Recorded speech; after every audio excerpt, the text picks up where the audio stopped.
Jack's 60th birthday celebration was meant to be flawless. I had orchestrated every detail, from the shimmering lights to the soft live music blending seamlessly with the sound of ocean waves. The villa exuded luxury and ease. Jack, basking in the guests' attention, thanked me for organizing the event, and I, in return, silently thanked him for everything he had done for me. Yet deep inside, I felt hollow. Our marriage was as solid as an iron fence, but behind its strength, there was no room for spontaneity or passion. Jack was caring and loving, but his touches had become scarce, his words predictable. It had been a long time since I felt like a woman, desired, special. As I grappled with these thoughts, a delicate wine glass slipped from my hand. The sound of shattering glass was fleeting, but rippled through the evening. "Careful!" Lucas was beside me before I even realized. His strong hand grasped mine, gently pulling it away from the shards. His gaze held mine for a moment, studying me as if I were not the villa's hostess, but someone in need of saving. For a fleeting second, time stood still. His fingers on my skin, the surety in his movements. "Are you all right?" His voice was low, calm. I nodded, though my throat felt dry.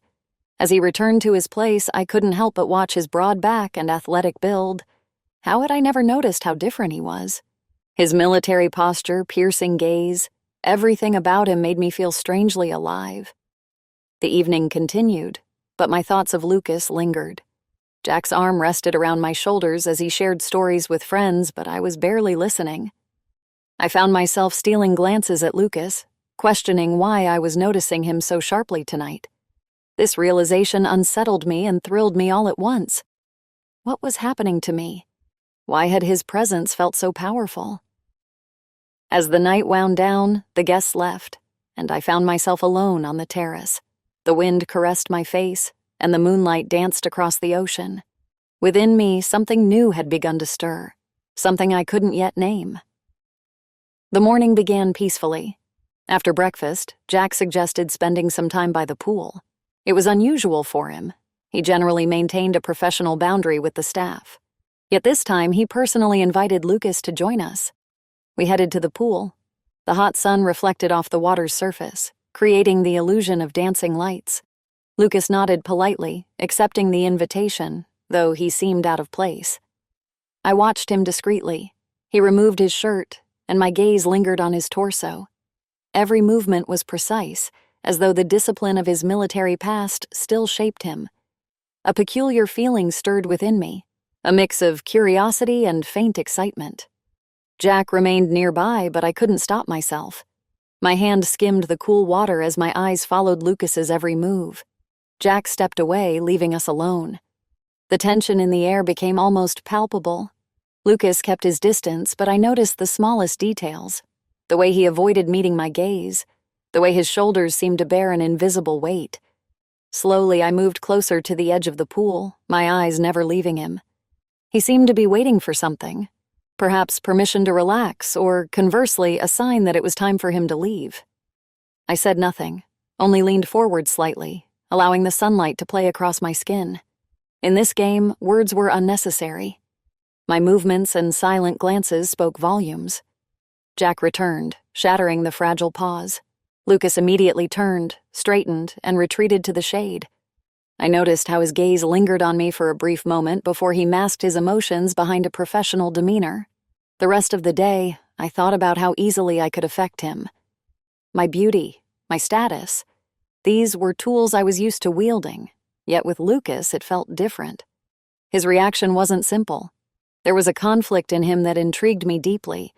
The villa was wrapped in silence, the house asleep, yet my mind was restless. Thoughts of Lucas, his presence, his reactions to my glances swirled incessantly. Something inside urged me to take the next step. His room was at the end of the corridor, dimly lit by moonlight seeping through the window. The door was slightly ajar. I knocked and entered without waiting for a response. Lucas looked up from his reading, quickly standing. His eyes registered surprise, but his composure remained intact. "Apologies for the late visit," I said, closing the door behind me. "I need to discuss something important." He nodded without questioning, though I noticed the tension in his shoulders. The atmosphere in the room shifted instantly. I stepped closer, as if no boundary existed between us.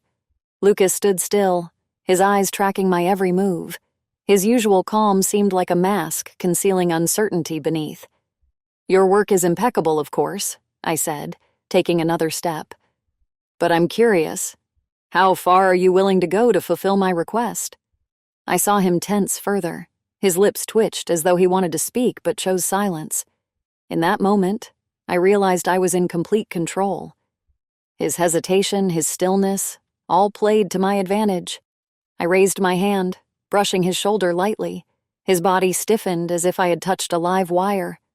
Holding his gaze, I leaned in. The silence in the room was deafening. My lips met his abruptly, boldly. He froze, startled by the unexpected act. The kiss lasted only a moment. When I pulled away, his expression was a mix of confusion and disbelief. "If you tell anyone," I said coolly, my hand still on his shoulder, "you'll be fired, and I'll make sure you never find work again." My words landed like an icy verdict. I smiled, savoring his silence and the internal conflict in his eyes. Turning, I left the room with deliberate confidence. That night, something changed in me. I felt I could control not just him, but my own fears and desires. The taste of power intoxicated me more than any wine ever could. That morning, I felt an unusual excitement, as if last night had marked the beginning of something new. The power and control I had felt while teasing Lucas lingered, refusing to fade. I deliberately chose a dress that accentuated my figure, amplifying the effect. When I came down to breakfast, the terrace was bathed in bright sunlight. Jack, as usual, was seated at the table engrossed in a phone call. Lucas stood a few steps away like a shadow, ever vigilant. My eyes lingered on him briefly, though I tried to conceal my interest. I took my seat and slowly poured myself a cup of coffee. Jack remained absorbed in his conversation, leaving my attention to drift toward Lucas. He avoided looking at me, yet his tense posture betrayed his inner struggle.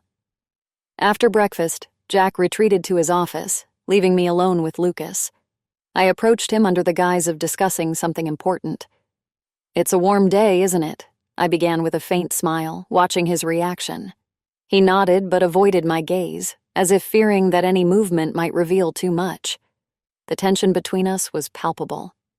"You seemed too serious yesterday," I continued, stepping closer.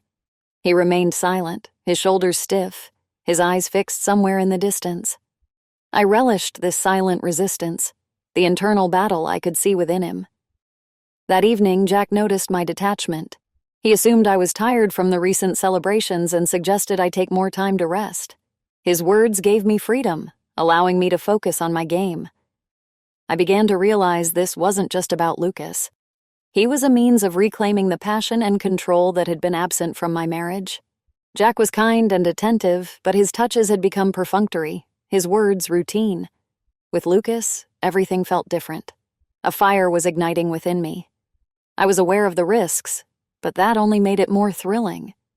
Each day it became harder to control my desire. I felt an invisible thread growing between Lucas and me, pulling us closer with every passing moment. The lingering glances, the barely perceptible gestures, all of it intensified the tension between us.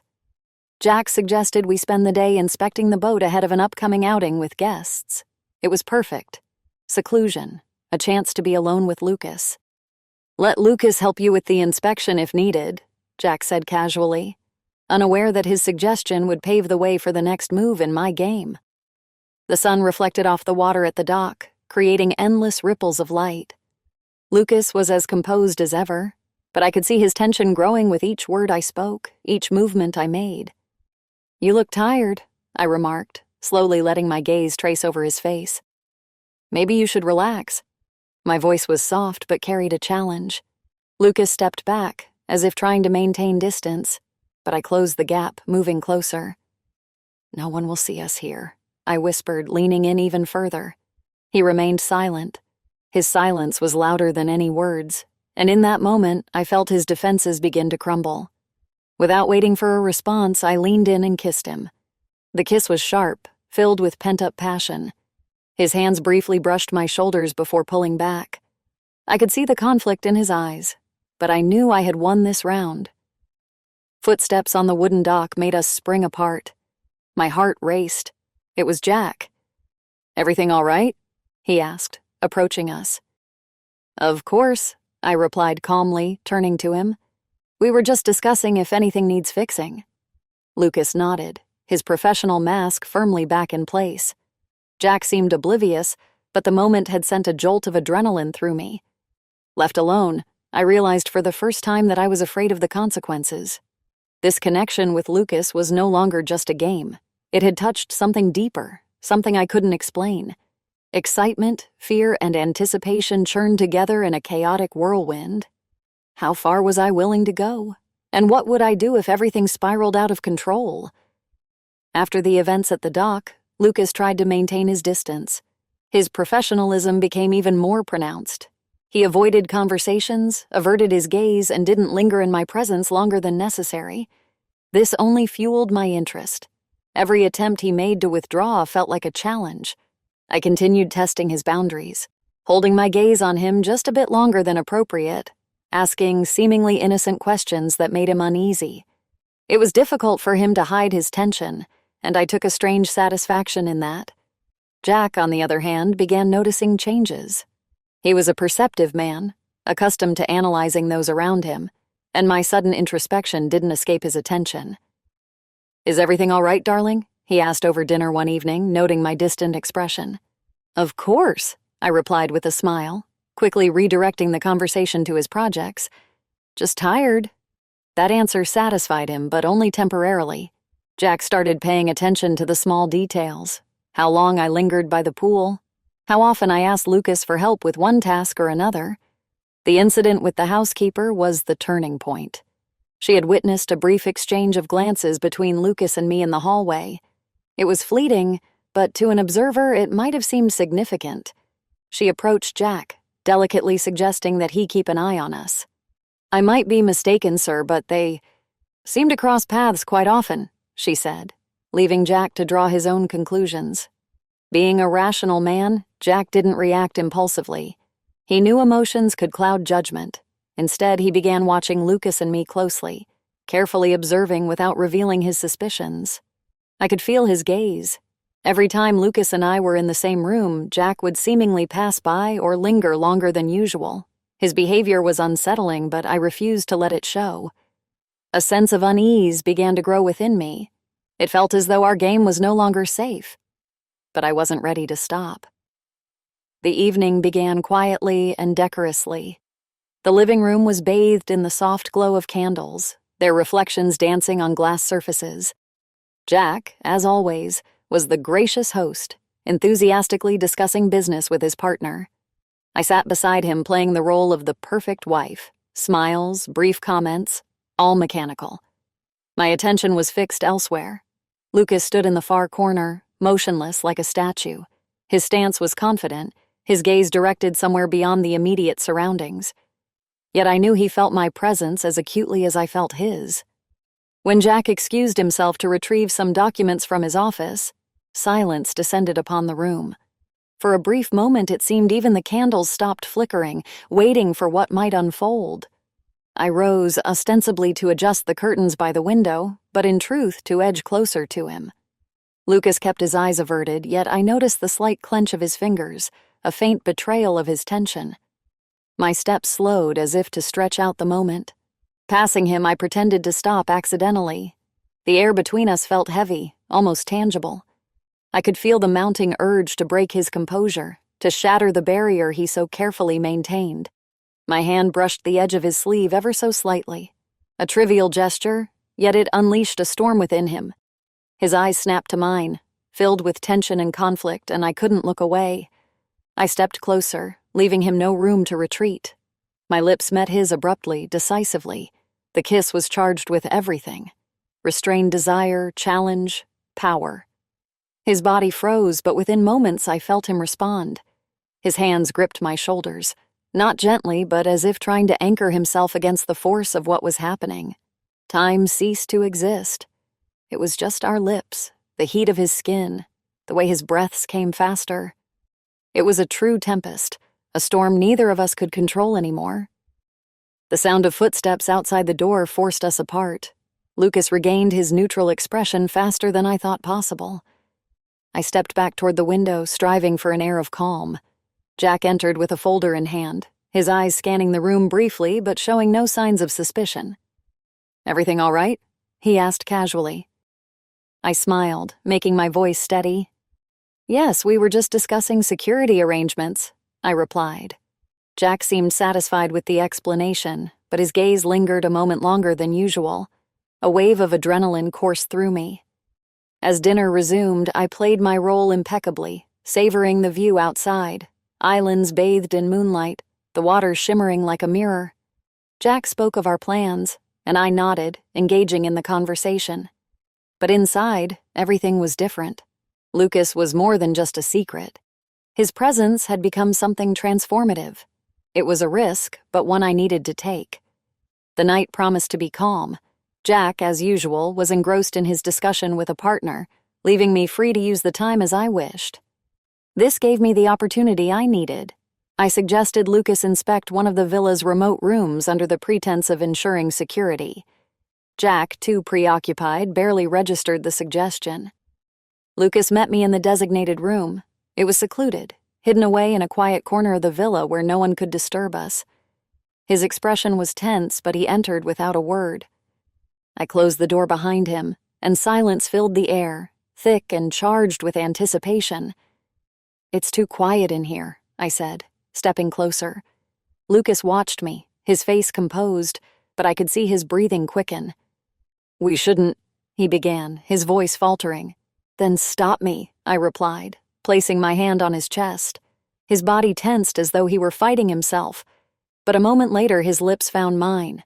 The kiss was different this time, not just bold but laden with all the restrained passion we had been holding back. His arms wrapped around my waist, pulling me closer as my fingers tangled in his hair. Every touch was a spark, igniting a fire between us. We seemed to lose all connection to the outside world. My feet left the ground as he pressed me against the wall. All I could feel was him, his warmth, his breath, his grip holding me steady as he unleashed the storm he had tried so hard to contain. Footsteps outside the door broke the moment. My heart stopped. We froze, listening. It was one of the housemaids. I heard her mutter something before her steps retreated hurriedly. "She knows," Lucas whispered. His words filled me with dread, but I stepped back, trying to compose myself. "Let her go," I said, smoothing my dress. We both knew she was heading straight to Jack. The seconds stretched into eternity. I knew this could all end right now. The door swung open and Jack entered. His face was expressionless, carved from stone. His eyes moved from me to Lucas and back again. "Please continue," he said in an unnervingly calm voice, sitting down in a chair by the wall. I felt the blood drain from my face. His words were a verdict. Lucas glanced at me, his expression a mixture of confusion and panic, but he didn't move. "What are you waiting for?" Jack added, almost mockingly. "Show me what you're capable of." His tone was icy, not filled with pain, but with a deliberate intent to humiliate. He observed us as though we were actors in a play, and he was the sole audience. I finally understood. He didn't do this out of hurt. This was his way of asserting dominance. Jack didn't yell or create a scene. He chose to demonstrate that he controlled everything, including me. But there was something else in his behavior. His indifference felt calculated. Perhaps he had his own lovers. His composure in that moment only confirmed it. "We'll talk later," he said, standing up. He left us in silence. Lucas looked distraught, his breathing heavy. I turned away, feeling something break inside me. What I had thought was forbidden and hidden was now exposed. This night had changed everything. After that night, everything in the house seemed unchanged. Jack remained calm, perhaps even more attentive. He didn't mention what had happened, didn't cast accusatory glances, and never raised his voice. Yet this calmness felt oppressive, like an extended pause before a storm. His demeanor had shifted. On the surface, it was the same routine questions and caring remarks, but every word carried an undercurrent, a subtle suggestion. During dinner, he watched me a moment too long, his gestures precise and deliberate. Jack was a man used to control. His silence and outward composure only deepened my unease. At the same time, Lucas began to withdraw. He no longer lingered near me, keeping a physical distance as if trying to erase himself from my presence. But I continued to seek him out. My desire hadn't waned, despite the growing fear of being exposed. One evening, Jack suggested a walk along the shore. It was unusual for him, given his preference for avoiding such outings. We walked side by side, yet an invisible chasm separated us. He spoke of trivial matters, the weather, plans for the upcoming week, but every step, every glance felt like a test of my resolve. We stopped at the edge of a cliff. The ocean wind whipped around us, its chill cutting through the air. Jack stood still, his figure rigid against the backdrop of the sea. "You know I'm always here for you," he said, his gaze fixed on the horizon. I stayed silent, feeling the weight of his words echo inside me. His tone was steady, yet it carried an unspoken menace. The words hung in the air. I stared at the waves below, trying not to dwell on what lay beneath his statement. Returning home, I noticed Lucas was distancing himself even further. He left the room whenever I entered, barely acknowledging my presence. But I refused to let it end there. Each time he pulled away, I moved closer, unwilling to lose the connection we had forged. Meanwhile, Jack's behavior continued to unsettle me. He remained courteous, yet a new coldness had crept into his composed demeanor. His unspoken thoughts weighed heavily on me. I began to realize that this couldn't continue. The sense of an impending resolution grew stronger with each passing day. I wasn't ready to let Lucas go. He had become my escape, my return to feeling alive. But I knew Jack wouldn't leave anything unanswered for much longer. Everything had changed. Jack no longer pretended nothing was happening, but he still kept his intentions hidden. His behavior became restrained, distant, and that unnerved me more than open confrontation would have. He lingered more often in rooms where I was, but his presence felt less like care and more like observation. His gaze, cold and piercing, lingered longer than usual, though he said nothing. It was as if I were under invisible scrutiny. Lucas, on the other hand, avoided me entirely. If before he had occasionally retreated into the background, now his avoidance was deliberate. He appeared only when his duties required and never stayed a moment longer. Once I found an opportunity to speak with him.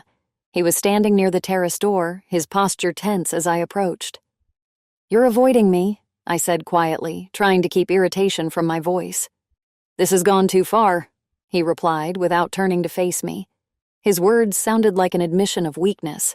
Anger flared within me. He was retreating when I needed his solidarity most.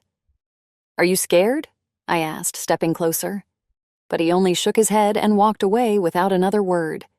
Meanwhile, Jack's behavior grew increasingly strange. He spent more time speaking with the staff, asking questions that seemed trivial, but might have been part of a larger plan. His phone calls grew longer, his tone quieter. Passing his office, I occasionally caught fragments of conversations that sent a chill through me. I felt he was gathering information, but I remained confident I could control the situation. Jack always thought of me as weak, dependent on his support.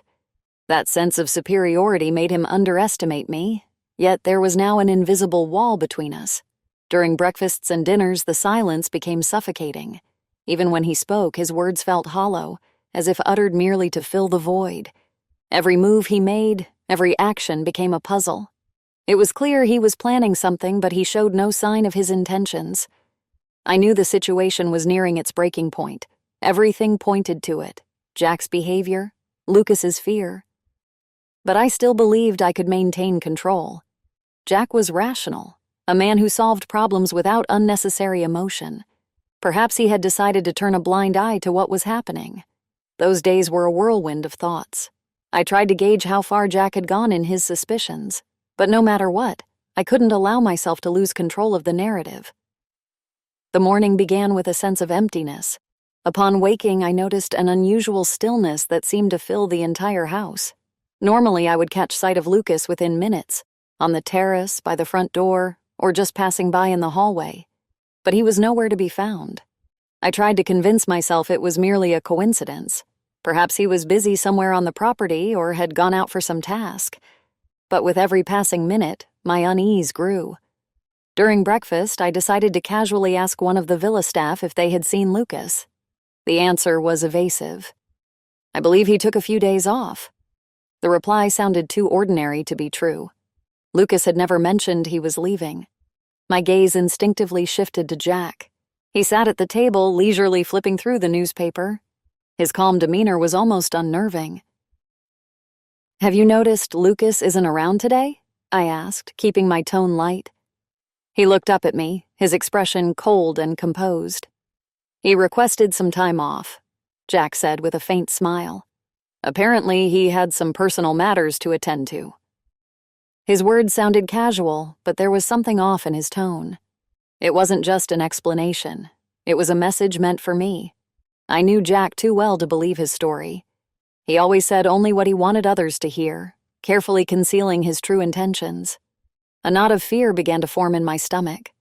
Throughout the day, I searched for any trace of Lucas, but it was futile. His room was empty, his belongings gone, as though he had never been there. Each time I passed Jack, I felt his eyes on me. His silence spoke louder than any words.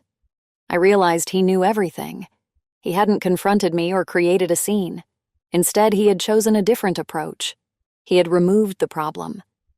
These thoughts consumed me. What if he had done more than simply send Lucas away? I was afraid to ask directly, knowing the answer could be far worse than my imagination. For the first time, I understood just how far I had gone. My desire for power, passion, and control had led to consequences I couldn't have foreseen. Sitting alone in my room, I tried to ground myself in reality.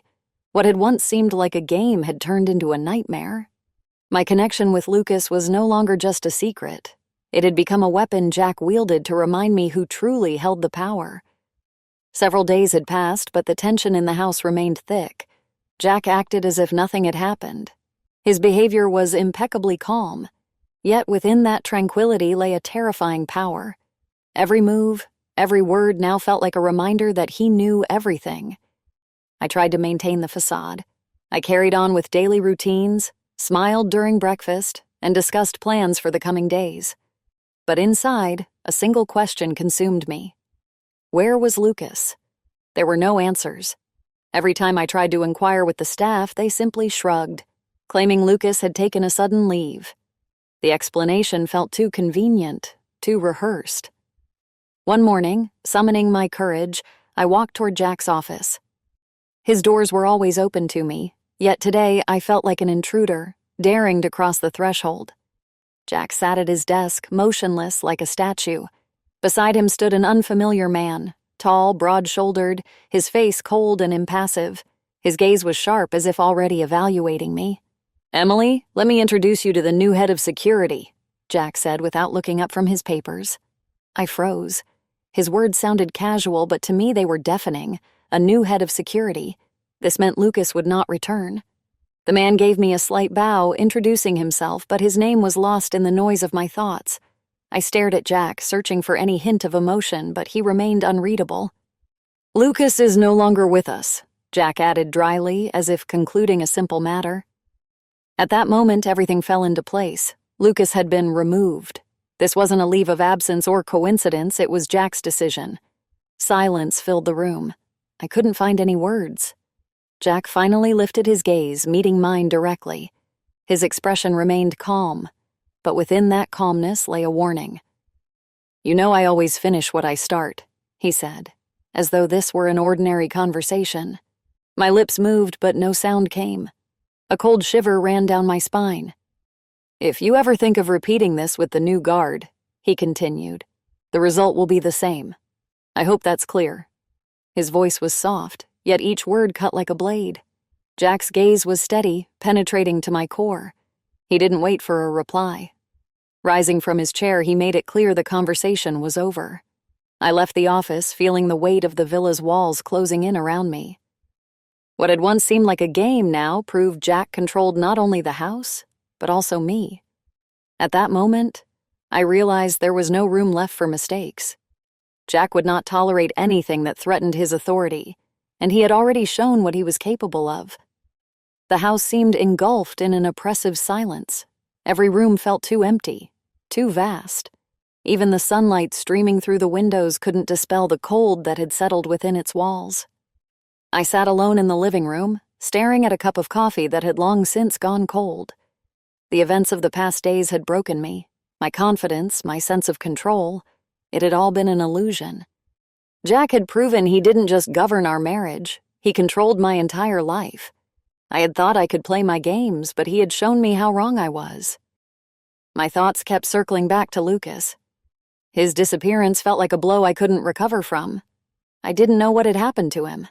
My imagination conjured the darkest scenarios, though I tried to convince myself that Jack had simply sent him far away.